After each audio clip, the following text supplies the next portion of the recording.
What would you do if you were wondering how you could be more successful as a team? Would you just have people join your company? Or would you want them to join a crusade? Well, David Burkus says that the goal to get great teams finding a purpose is to pick a fight, to find a purpose that's worth rallying around. And we're going to talk about that today. Fascinating enough, this book is only available in audio. And the way David tells the story, I got to tell you, even if you don't like audiobooks, it is fantastic. This is the third time David's been on the show, and I'm excited that he's here. We were talking about pro wrestling before. Is that the kind of fight you're talking about, David, or what kind of fight are we talking about? Sure, why not? Why not? By the way, I love how excited you are to give that intro, because I saw you hitting your desk and your whole camera shaking. I loved it. I had to do that. This is awesome. And that proves my point. So, I mean, at the core of this idea, when I talk about a fight, I'm not talking about the way you fight your competitors. I'm not talking about rivalries. Those actually very rarely motivate anyone other than consumers. Your employees know they might go to work for a competitor one day anyway. What I'm talking about is that deeper thing worth fighting for. I'm talking about that crusade, that revolution, that reformation. We talk a lot in the last 10 or 15 years about purpose. And unfortunately, I feel like a lot of leaders still don't know how to know if they have a purpose that will actually motivate. And so that was the reason we picked this idea of picking a fight. Can your people answer the question, what are we fighting for? Right? It's not enough to say, what do we do here? But can they answer the question, what are we fighting for? If we can, then you've got a pretty solid and pretty motivating purpose. And sadly, most can't. Right? No. That's the real truth, right? We're fighting to beat our competition because, they're just bad. Or we're fighting to gain market share or some other BS thing. I mean, I think your mission statement assessment that you offer folks is super interesting, right? One of the resources from the book is this mission statement assessment, right? How do we look at this and unify, direct, and motivate behind this assessment? So before we even get into that, David, I got to hear, man. So why now? Why is now the right time for this book? Because I really think that it is. Yeah, well, some of the timing here I had nothing to do with, right? We were talking before we recorded about the way that the sort of the outside adversity that we are all facing is kind of bonding people together. I mean, there are things going on in terms of 4 days ago, we would talk about how divisive our politics in America are. And 4 days later, they're a lot more unified than they used to be. And the reason is this idea of what in psychology literature is called a superordinate goal. Right? That when you can take people who are very opposed to each other, but you can point to some other external threat, some other external adversity, or some other positive thing worth fighting for, some superordinate goal, something that requires interdependence, and the lack of accomplishing that threatens the way of life for multiple different people, you see them bond much faster than any sort of team building activity, right? This isn't trust falls and ropes courses.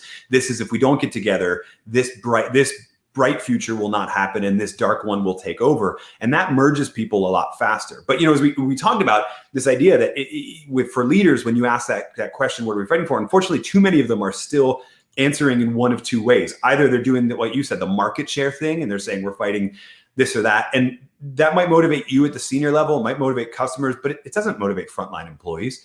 Or the thing that they'll do that's arguably worse is they'll point to the mission statement, right? Which is this multi-sentence word salad thing about shareholder value and innovation and excellence, and most people don't even remember it, right? I know. I since the book came out, I've been talking to some CEOs will admit they don't even know what their mission statement is, right? And so, to me, that is the big kind of litmus test. That's the goal, right? You can keep your mission statement if you want, if it provides that answer that, as you said, unifies, motivates, and directs.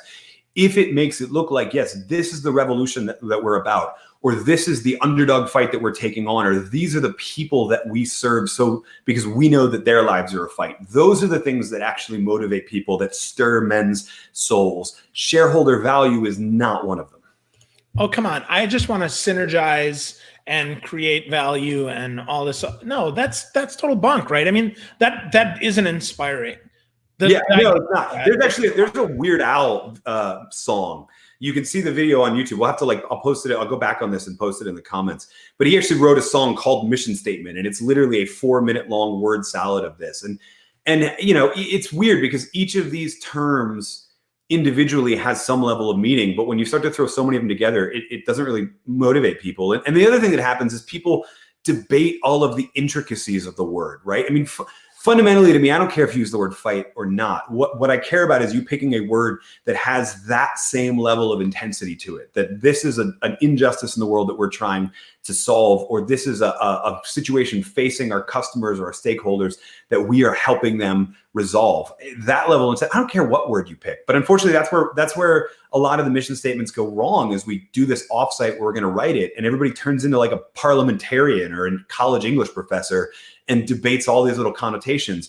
We don't need that. What we just need is, can you point to this thing in the world and say, if we don't get together and take that on, the future will not be as bright as it could be. Wow. Yeah, I completely agree with you. And I thought it was interesting in the book where you talked about Tom Bilalew's story, which I didn't know, for Quest Nutrition, which I thought was really interesting. I mean, because I've seen this guy on Instagram. I follow him and I'm like, he's kind of interesting. He looks like a normal guy. And then I look, I'm like, how does this guy have 2 million followers? That's fascinating to me. So tell us about Quest Nutrition, how you found that and what their fight was and how that fits in. Yeah, I mean, candidly, I found out about Quest Nutrition because I was invited to be on Tom's show. So he is now independent. So I can't get a clear answer on this, but I understand the privacy reasons why not. He's no longer involved in the day-to-day, and I don't know how much of the company he still owns, but at a time he owned almost a third of Quest Nutrition and was part of that founding trio of people that grew it to be $1 billion company inside just a few short years. And the later, when the thing was sort of humming, 2016 was when I did it. He started this show, kind of sort of like a merge of TED Talks and authors at Google and all of those sort of things, but it was an interview-based show for the people at Quest and then any fans of Quest to just see, these are the people that are guiding our thinking.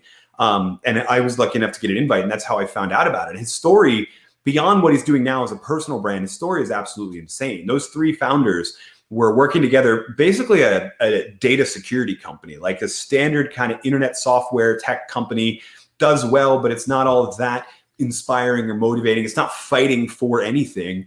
And Bill burned out very, very quickly. He's making a ton of money, working a ton of hours, but not really seeing that sense of purpose. And so he quit. He straight up told the other two founders, I'm out. Like, you buy me out. I don't know what I'm going to do with my life, but I can't do this anymore. And to their credit, they wanted to stick together. So they were sort of like, well, what do you mean? Let's have this larger conversation. And gradually, when he explained to them what he wanted to do, the other two came along with him. But he defined what he wanted to do basically this way. He said he wanted to save the life of his mom and his sister. Bill, you grew up in sort of a morbidly obese family, let's say, at least clinically obese, and realized that he had conquered that and gotten his own sense of fitness and proper nutrition and that sort of thing, but saw firsthand how hard it was. And then pointed to this problem that, it's not just that there are a ton of nutritious foods out there. Let's be honest, Bill. I see your workout videos on Instagram, but let's be honest, they still don't taste all that good. And the work is still not all that fun. Right? For sure. And so his big idea was, let's create a company that creates foods that are healthy, but also taste good. If you've ever had a Quest protein bar, like, it's a protein bar, sure, but it's a protein bar that tastes like a Snickers bar, right? Yep. So the idea behind that is, if we can get stuff that actually tastes good and doesn't compromise on the quality piece, right, we can actually get people like my mom and my sister to make a healthier choice, and we can gradually get them healthier. So 2016, I was privileged to go be on his show Inside Quest. And I walked around. I was there for a whole day, even though the show was only an hour, and I talked to so many different people. And to a person, whether it was Tom or the receptionist or somebody in marketing or somebody in operations, if you ask them, like, what's Quest about? What do you do here? I didn't have this term fight yet in my mind. But if you ask them, what do you do here? To a person, they will say, we're trying to end metabolic disease. And it sort of blew my mind, because I'm like, Bull, you make a protein bar, right? Like, you make a protein bar. But they'd answer back, yes, but we make a protein bar that tastes like a Snickers bar, so that people who normally reach for a Snickers bar will reach for a protein bar, and gradually they will be healthier. And that's exactly what we're talking. Specifically in the language of Pick a Fight, I call that the ally fight, which is when you can point to, it's not necessarily your company's fight, but you can point to people who are fighting an everyday battle, like not dying from metabolic disease, when they're fighting an everyday battle, and what you do is helping them every day do that. The big key for the ally fight, though, is that you have to make sure people see it. And what I really give Tom super props to is he made it a point to embed that in the company culture, that to a employee, to a person, they all knew the answer to that. And then gradually, so I'll give you the sequel to Tom's life. It's not in the book, but the reason you see him on Instagram and all that sort of stuff is that running that TV show let him realize that there were a lot of people that needed this level of thinking about what purpose, what individual motivation, how do you change your life is about. And so the next step in saving the life of his mom and sister for him was mindset, right? So he spun off independently. But now, if I were to grab his attention now and say, Tom, what are you fighting for? Actually, the line he uses is he'll say, I'm fighting to break people out of the matrix. That's his term that he's used for the way that we all sort of default into these habits of thinking that don't serve us. And he's dedicated now, his whole personal brand is about basically trying to elevate people's thinking in that regard. So again, it's a much smaller team, but now he's got a team of 15 or so people around him. And that's, again, what they're fighting for. It's another ally fight. We're fighting to help people. In this case, it's their mindset that's killing them. Wow. Do you think, David, that might be part of the reason also that Gary Vaynerchuk is so popular on social, that he's got some bigger purpose that he's helping people achieve, even though it might not be directly related to you and I, right? It might not be appealing to us, but I think to the little guy, to the underdog, I think his story is an underdog story with a wide library. Yeah. So real quick. So in the book, I outlined 3 different fights. The ally fight is one of them. The revolutionary fight, which is that one I was talking about with injustice, et cetera, but I forgot to say. And then another is the underdog fight. And Gary Vee is the pinnacle of that sort of underdog fight. Like, there's a reason he talks about wanting to own the Jets all the time. He's never going to own the Jets. I think he knows that, right? To him, he'll always say, no, it's about the climb, right? Because what it is the underdog fight is basically when the industry or the group of your competitors or some outside critic basically says you're not good enough, or you can't do this, or you're not going to achieve that. And they're wrong. That's actually the other key. It's a criticism, but you also need that rebuttal, right? It's not enough just to be rejected. You need to be able to rebut the rejection. But when you can prove them wrong, that fuels people. And we've known this anecdotally look, I was born in Philadelphia, right? We're the underdog city. Our greatest sports hero is a fictional character who loses a boxing match, right? That's our greatest sports hero. It's not Santa Claus that you guys booed?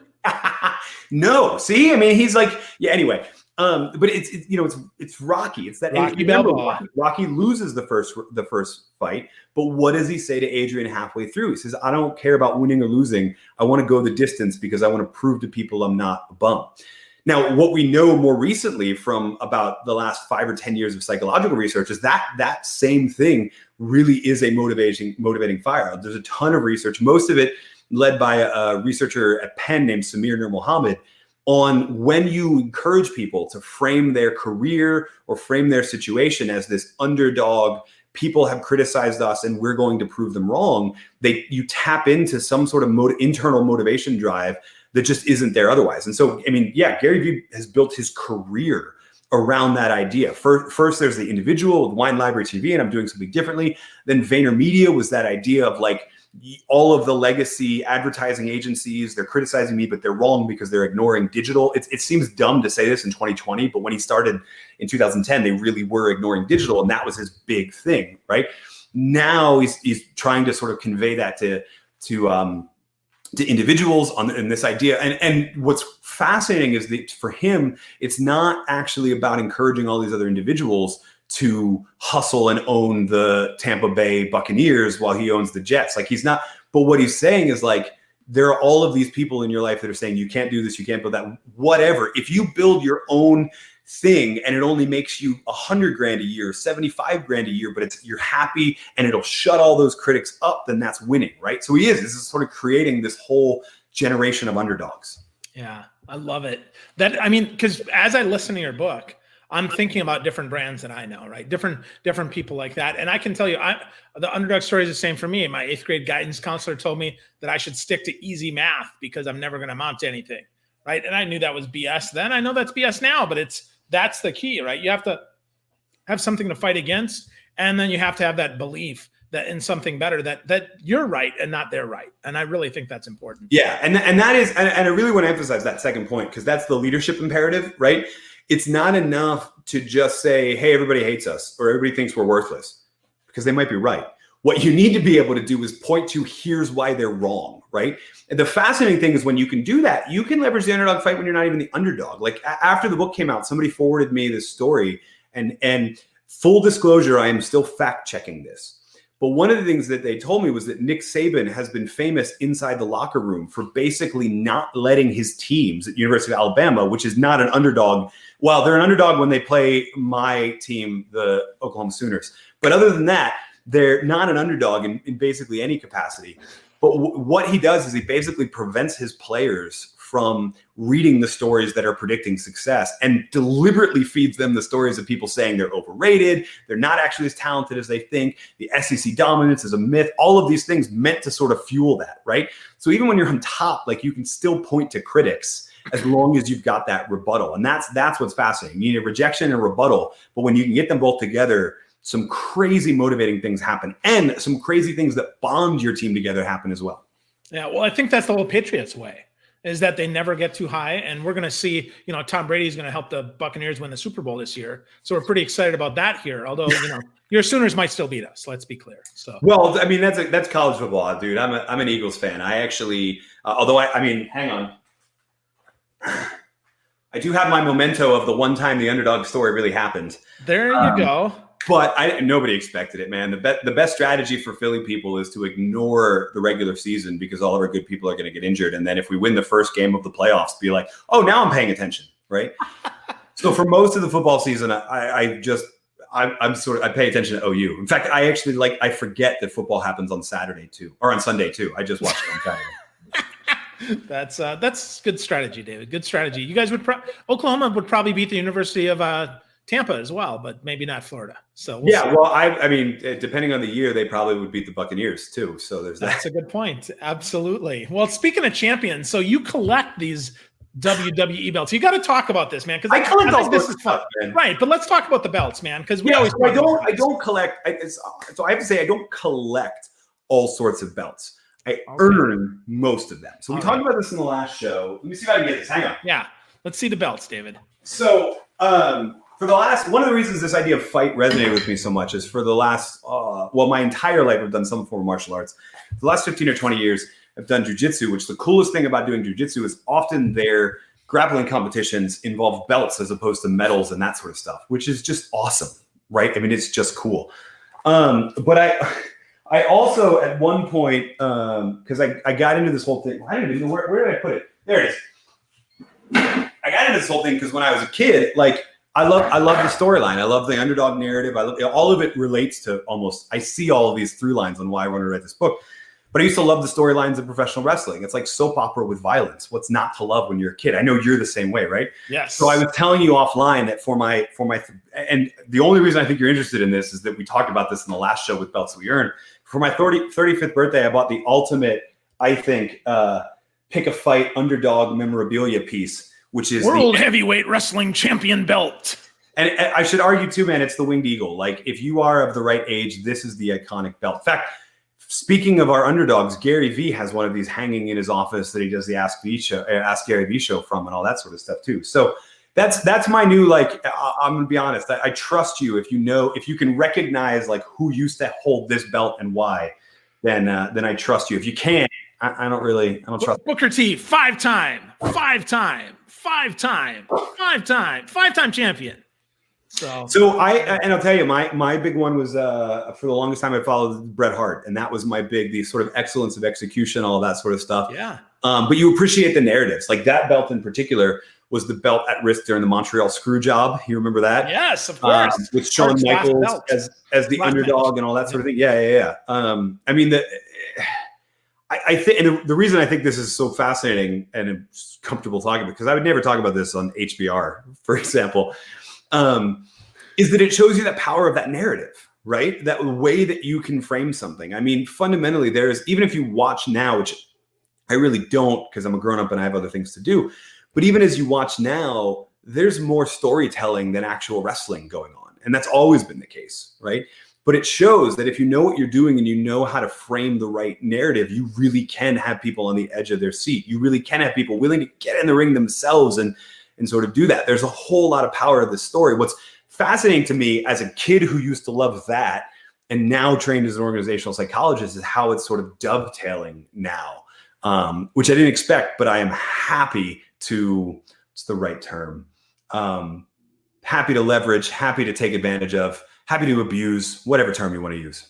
No, I think leverage is the right word. And when we think about that, I mean, really going back, right, the revolutionary fight, that was the case when we saw that Vince McMahon took over more territory. The underdog fight always happened, right? We saw the little guy against the big guy, Hulk Hogan body slamming Andre the Giant, and the ally fight, right? Sergeant Slaughter against the Iron Sheik and Nikolai Volkov, right? I mean, that was absolutely the case. So it's interesting that still comes through, David. But I got to ask, man, what's your fight? So for me, of the three, the underdog fight is probably what motivates me the most. Some of that is, again, being from Philadelphia. But truthfully, it's just sort of the industry that we're in. Like, there are when you look at people who are the most well-known social science writers and all that sort of thing, I'm not one of them, right? I was super lucky to be ranked for the last couple of years on the Thinkers 50 list of people that are influencing business, but I was ranked 48th and 46th, right? Maybe that's my version of the Jets, but I sort of thrive off of that. And truthfully, I thrive off of helping other people do that too. I think there are so many amazing voices out there that we don't hear because they don't live in one of the financial centers of the world or academic powerhouse brands or things like that. I mean, I would put you in this category, right? And I think we need to hear from way more of them. So I'm much more that underdog story when people forget about who I am, et cetera. I sort of thrive on that. Like, I was doing an interview yesterday and somebody asked me, what's the biggest obstacle you're seeking to overcome? And I said obscurity. I mean, that's the single biggest one, right?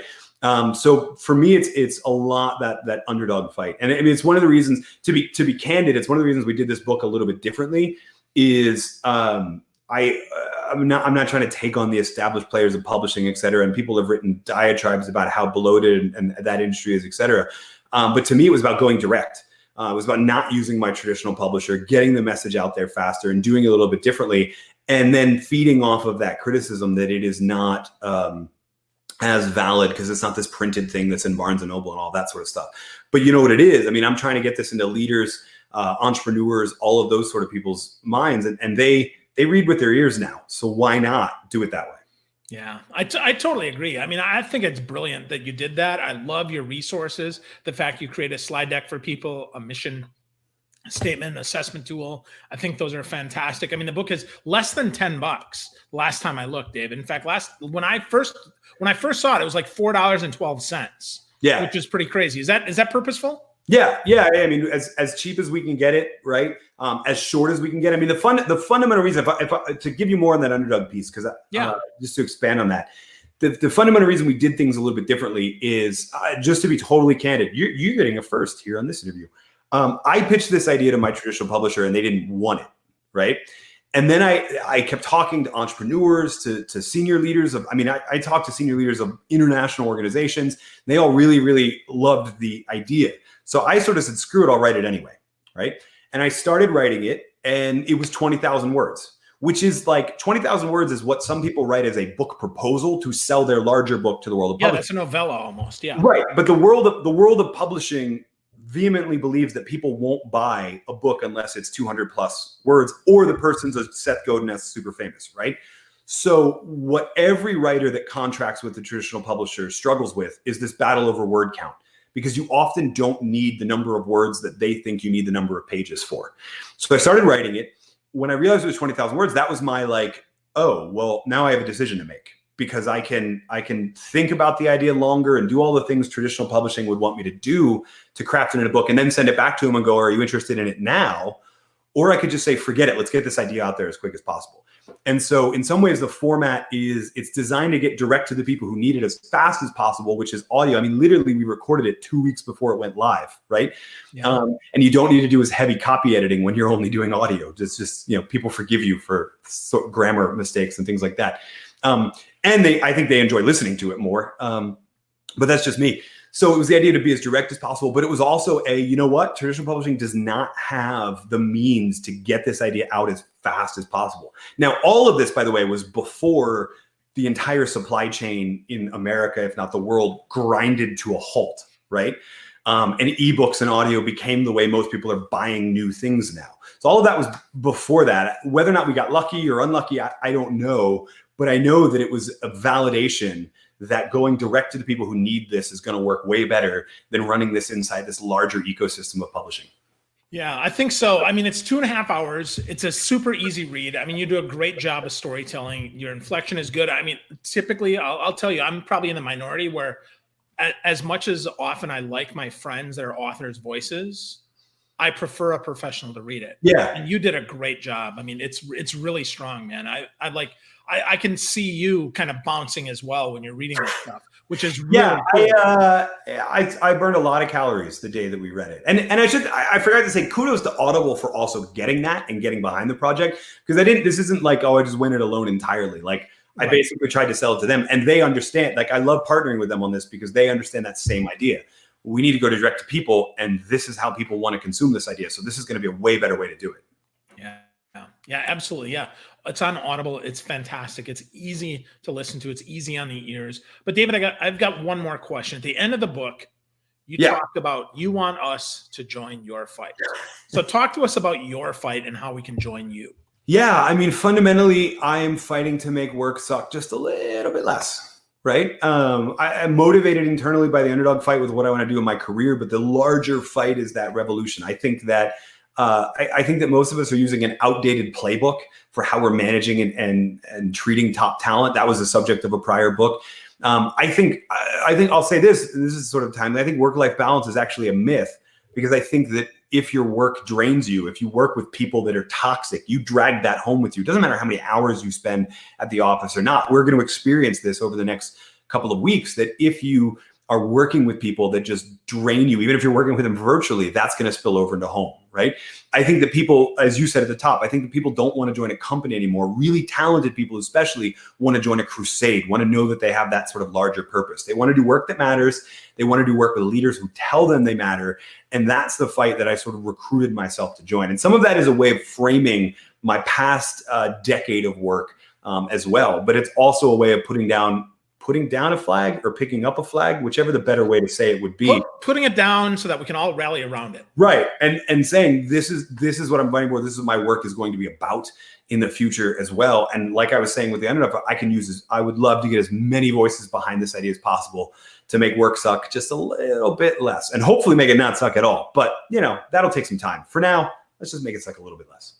There you go. Well, that's good, David. Well, I'm with you, man. I don't want to join a company either. I want to join a crusade. And that's what the book is all about. It's called Pick a Fight. It's David Burkus. If you're not familiar with David's work, you're missing out. Check it out. DavidBurkus.com, Burkus, DavidBurkus.com. Like I said, the new book is Pick a Fight. Your goal is to not join a company, but join a crusade and pick a fight. David, it's always a treat to talk to you, man. Thank you so much. Phil, thank you so much for having me. It's awesome to chat with you. Yeah, back at you, buddy. Thanks so much, everybody, for spending a little bit of time with me today and with David. And I hope that you choose to pick a fight. Go to davidburkus.com/fight to learn more. Have an awesome day. Thanks so much.